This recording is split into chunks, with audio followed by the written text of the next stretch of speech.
My name's Julia Lynn. I'm 27 years old, and 2 years ago, my parents gave away the family business behind my back. Not to a stranger, to my younger brother, Noah.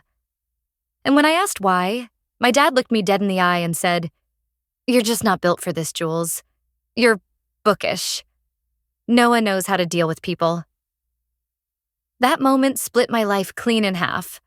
Not because I wanted the damn motel, I didn't, but because it was never about the motel.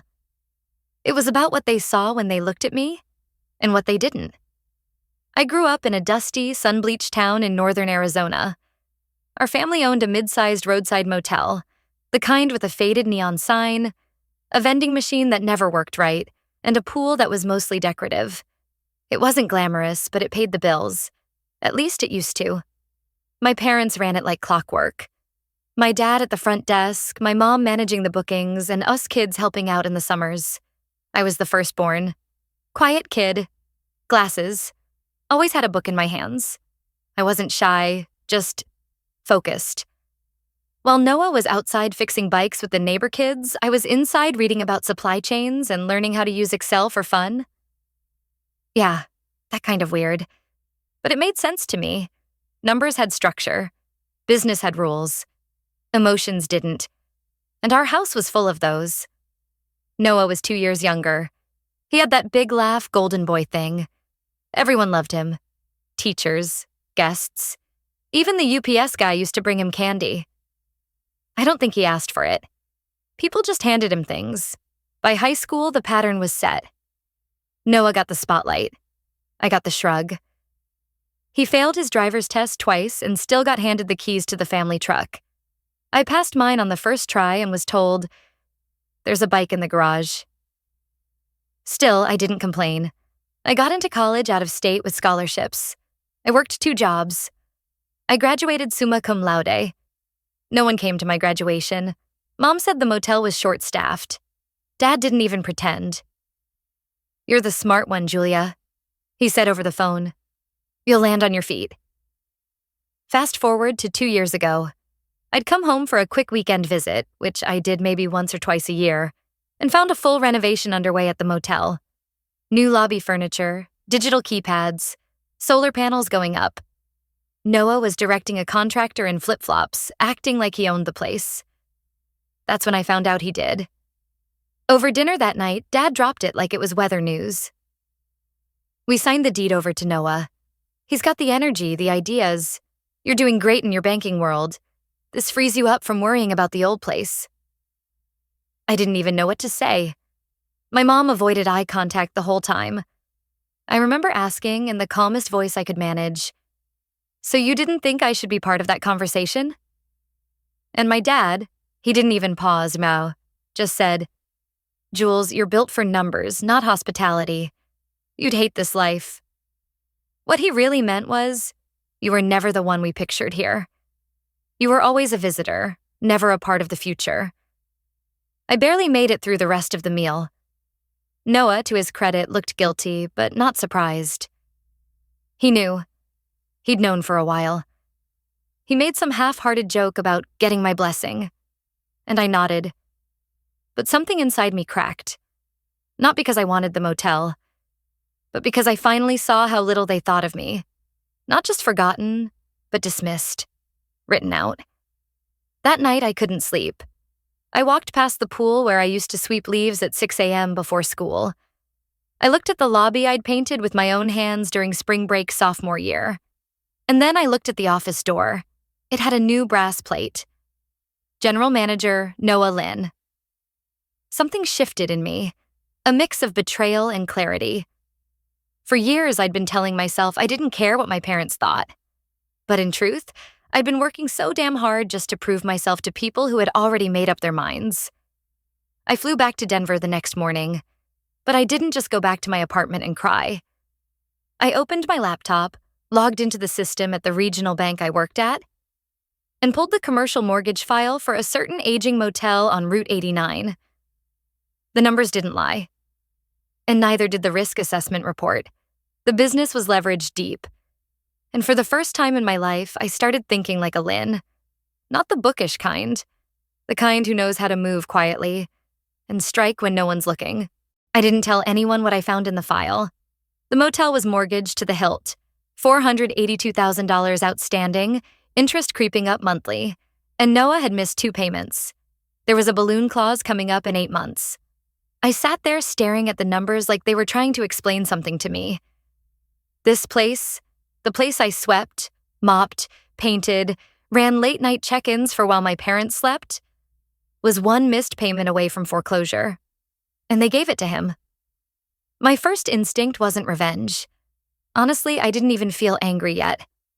What I felt was something colder, a kind of numb detachment, like I was looking at someone else's disaster from behind glass. But it didn't stay numb for long. Over the next few weeks, I couldn't stop thinking about it. I kept picturing Dad's face when he told me I wasn't built for this, like he was doing me a favor by excluding me.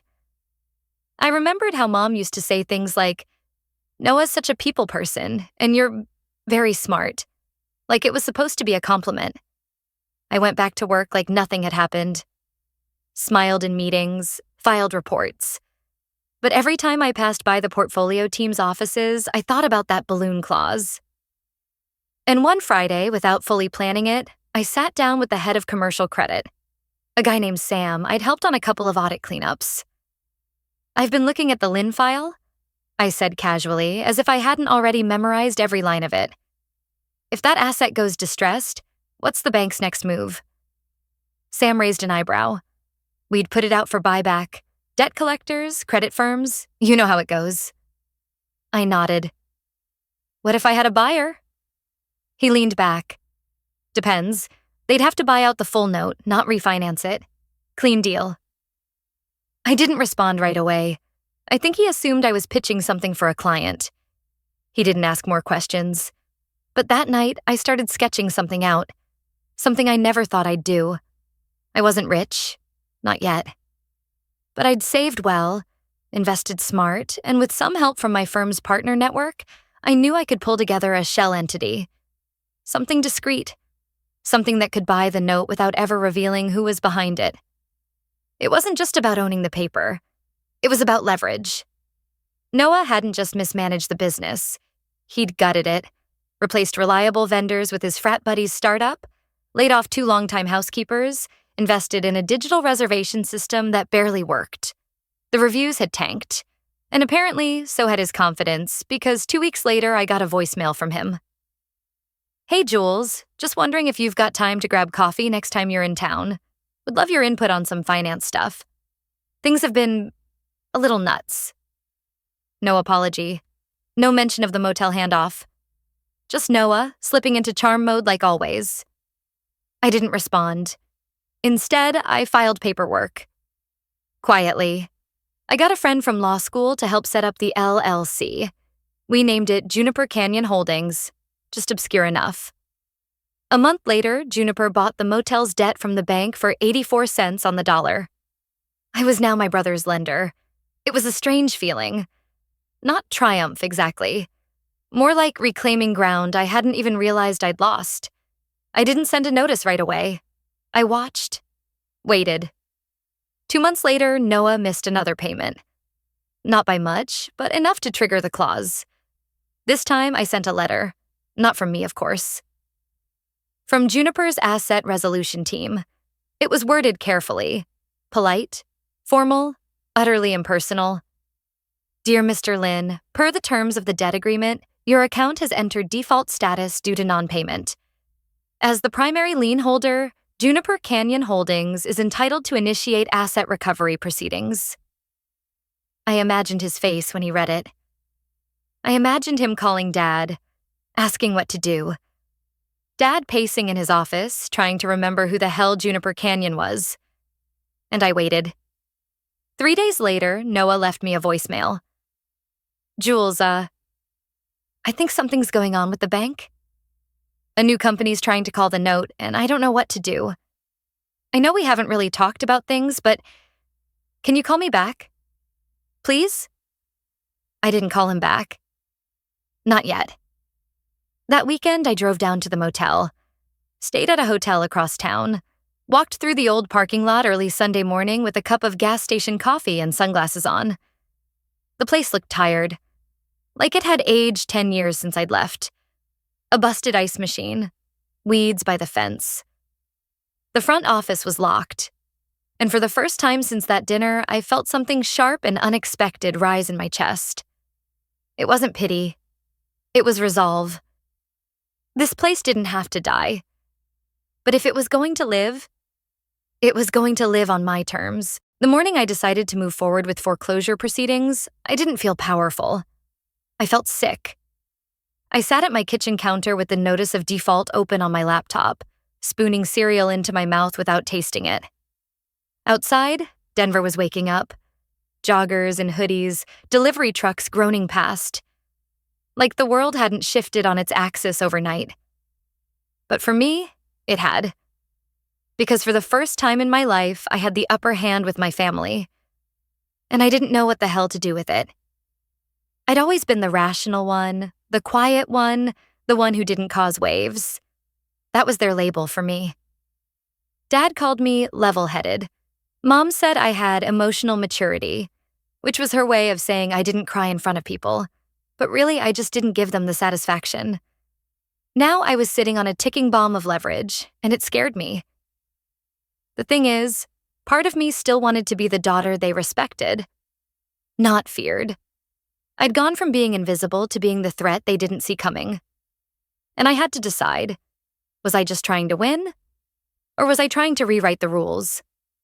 I forwarded the foreclosure notice to my lawyer with 2 words, do it. And then I sat with the fallout. Noah called 3 times the next day.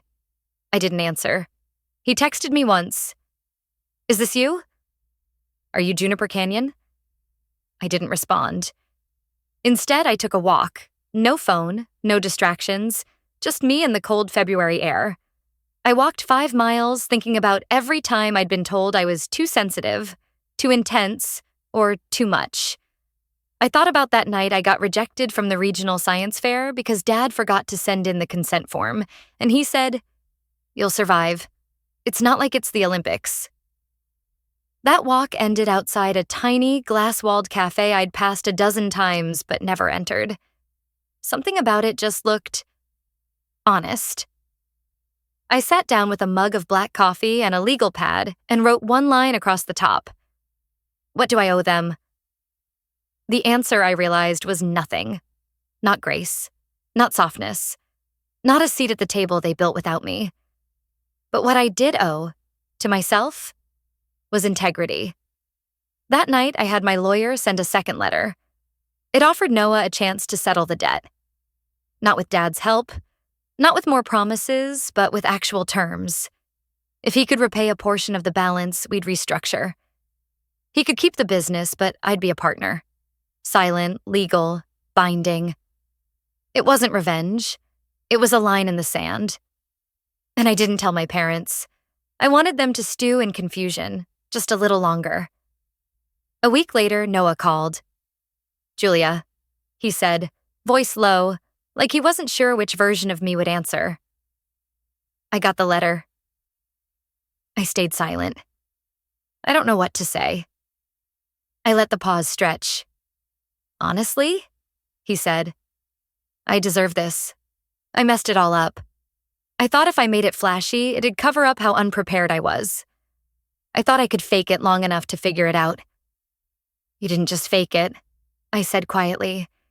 "You risked something that wasn't just yours to lose." "I know." He sounded tired. "Can we talk in person?" I agreed to meet the following weekend. I didn't know why, but something in his voice sounded different. Not defensive, not performative, just smaller.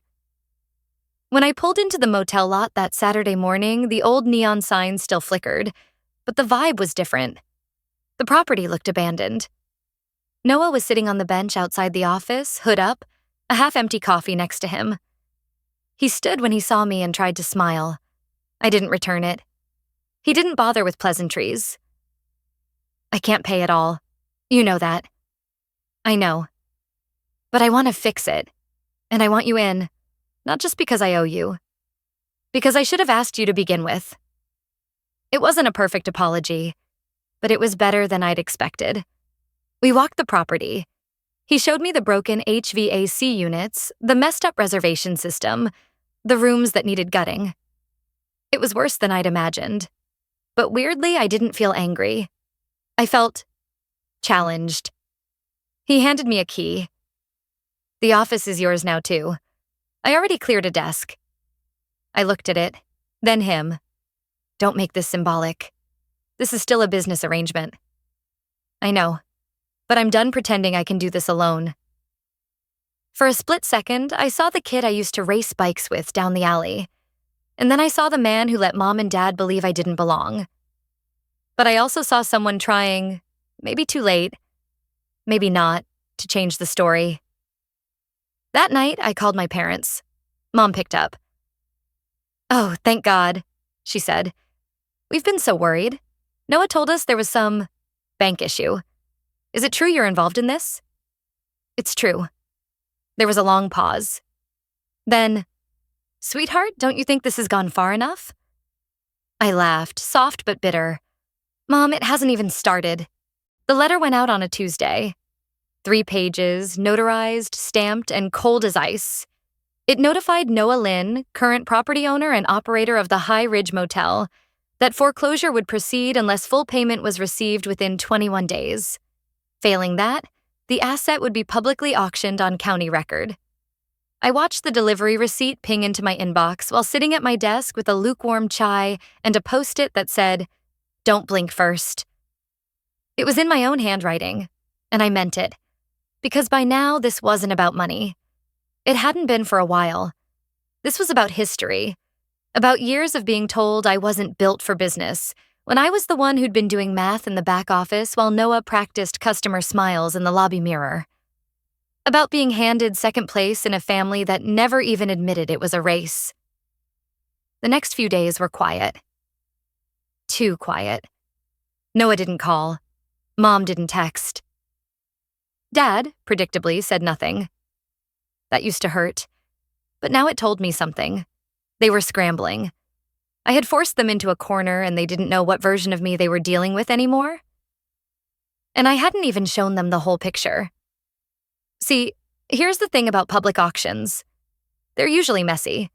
Last-minute investors, vultures circling for undervalued property, brokers pretending to bid up prices just to save face. But this one? This one would be clean, controlled, because I had no intention of letting that motel fall into anyone else's hands. I booked the flight to Arizona a week out from the sale.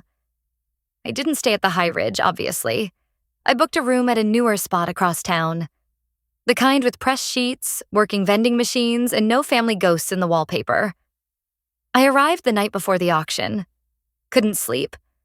Instead, I drove by the old place around midnight. The neon vacancy sign was still flickering, but half the bulbs were out. A busted ice machine hummed next to a trash bin left open, garbage half spilling out. It wasn't just neglected. It looked forgotten. In the morning, I dressed sharp. Dark green slacks, tan blazer, nothing flashy, but precise. A far cry from the girl who used to scrub the pool tiles in cut-off jeans and faded motel t-shirts. When I pulled into the county office parking lot, I spotted Dad's car first. He always drove the same silver Ford. Reliable. Predictable. Inside, the air buzzed with legal clerks, property speculators, and that peculiar hum that comes when money's about to move. Noah was already there, sitting next to Mom. She looked stiff, like she hadn't slept either. Dad stood behind them with his arms folded, scanning the room like he was still the one holding the cards. They didn't see me at first. I signed in as the authorized representative of Juniper Canyon Holdings and took a seat near the back. I didn't plan to speak, not unless I had to. I wasn't there to gloat. Well, not entirely. The auction started with a few minor parcels, a storage lot, a small house outside of town. Then came item number 4, High Ridge Motel. The auctioneer read the file aloud. Starting bid, $380,000. There was a pause. Then a bid from the far corner, a man in a navy sport coat. I recognized him from a property fund that had sniffed around the motel 6 months ago. Probably thought he could flip it. The next bid came from someone I didn't recognize. Maybe a broker, maybe a plant. Then came my bid. Quiet, steady, $400,000. I didn't flinch. That's when Noah finally turned around and saw me. Really saw me. His face went blank, then red, then pale. He leaned toward Mom and whispered something. She turned, caught my eyes. I didn't look away. The bidding went one more round, then silence, and then sold. To Juniper Canyon Holdings, a small crack of the gavel. Just wood on wood. But to me, it sounded like a door slamming shut. I stood, walked slowly to the front to sign the final confirmation. As I passed my family's row, Dad opened his mouth to speak. I didn't stop. But I did turn just before exiting the room. To be clear, I said, voice calm. This wasn't an attack. This was protection. You nearly lost something that's been in our bloodline for decades. I just made sure it didn't go to someone who'd bulldoze it into condos. No one responded.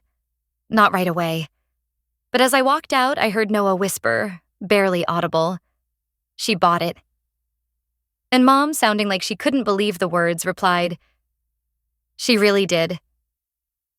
Out in the parking lot, I finally let out a breath I hadn't realized I'd been holding for 3 years. I hadn't humiliated them. I hadn't screamed or demanded they apologize.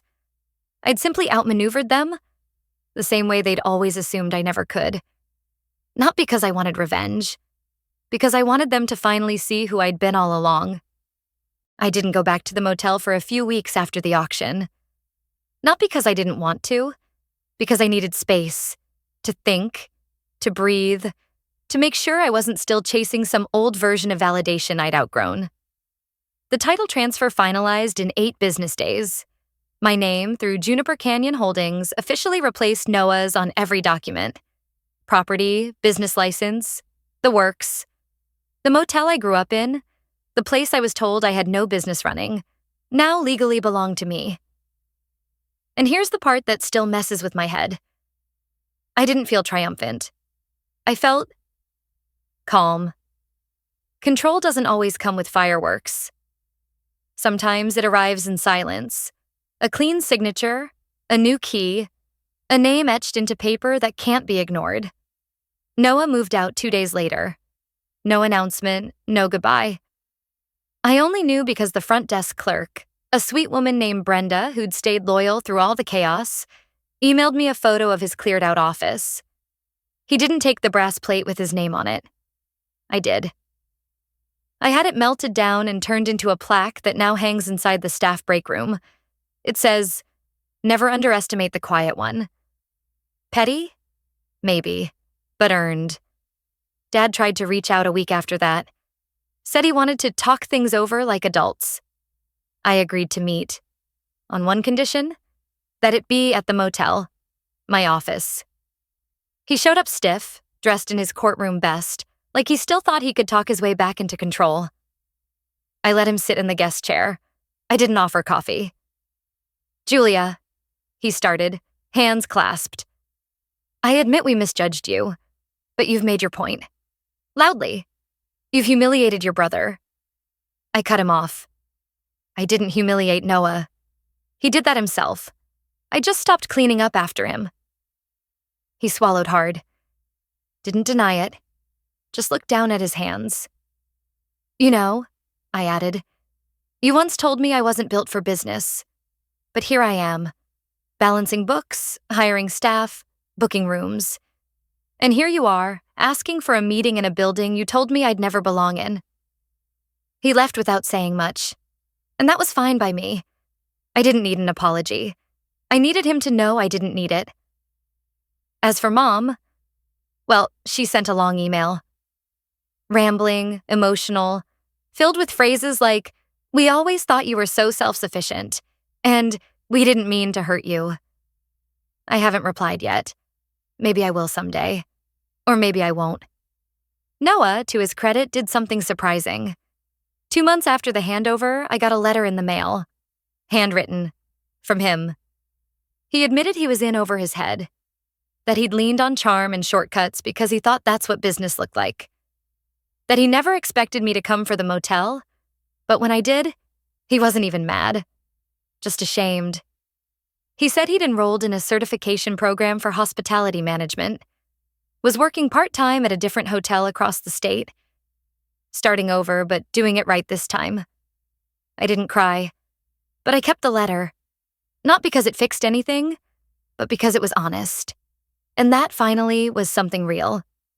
Since taking over, I've rebranded the motel, kept the bones, but gave it heart. A little garden in the front, local art in every room. I hired back the housekeeper Mom laid off 5 years ago, gave her a raise. Last month, the motel turned a profit for the first time in 2 years. Small but steady. And here's the part that I never expected. I don't just run the place. I love it. There's something powerful about building a life in the space where you were once made to feel invisible. And not because you need to prove anything, but because you finally know you don't. Sometimes justice doesn't come with revenge. It comes with clarity. With taking back what should have been yours, not to spite them, but to remind you that you were always worthy of it. If you've ever been written off by your own family, or told you didn't have what it takes, I'd love to hear your story in the comments.